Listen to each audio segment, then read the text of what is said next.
মিটফোর্ডে এক ব্যবসায়ীকে হত্যা করার পর লাশের উপর উল্লাস করা হয়েছে। এ ধরনের নৃশংস হত্যাকাণ্ড রোধে করণীয় কি?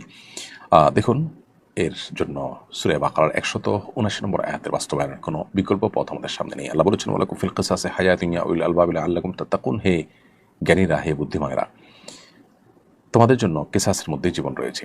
অতএব কিসাস এটাকে পরিপূর্ণভাবে যদি আমরা বাস্তবায়ন করার জন্য সিদ্ধান্ত গ্রহণ করি, কোনো প্রকার আইনের ফাঁকফোকর দিয়ে অপরাধী যেন পার পেয়ে না যেতে পারে, এবং হত্যাকাণ্ড যারা সম্পাদন করে তাদের মৃত্যুদণ্ড এটা যদি নিশ্চিত করা যায় এবং দ্রুততার সাথে নিশ্চিত করা যায়, বছরকে বছর যদি বিচারের নামে সেটাকে ঝুলিয়ে রাখা না হয়, তাহলে সেক্ষেত্রে ব্রিটিশদের যে আইন, অপরাধীদেরকে বাঁচানোর যে আইন, সে আইনের কাঠামো চেঞ্জ করে যদি অপরাধীদের বিচারকে ত্বরান্বিত করা হয়, প্রয়োজনে দ্রুত ট্রাইব্যুনালের মাধ্যমে এই ধরনের লোমহর্ষক এবং এই ধরনের চাঞ্চল্যকর হত্যাকাণ্ডগুলোর বিচার করা হয় এবং খুব দ্রুততম সময়ের মধ্যে বিচার সম্পন্ন করে তাদেরকে যদি শাস্তির মুখোমুখি করা হয়, দৃষ্টান্ত দেওয়ার মতো শাস্তি যদি কার্যকর করা যায়, তাহলে ইনশাআল্লাহ এগুলো থেমে যাবে।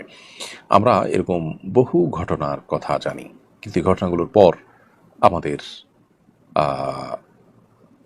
দুঃখ, আমাদের কষ্ট, আমাদের অপরাধের প্রতি ঘৃণা, সেগুলো যখন আমরা ভুলে যাই, তখন হয়তো এর বিচার শেষ হয়, কেউ ছাড়া পায়, যাদের টাকা আছে তারা বিভিন্ন রকমের উকিল, মুখতার, ব্যারিস্টার দিয়ে তারা পার পেয়ে যান, অনেকে হয়তো সেখানে সাফারার হন, অনেকে নির্দোষা বরং ফেসে যান।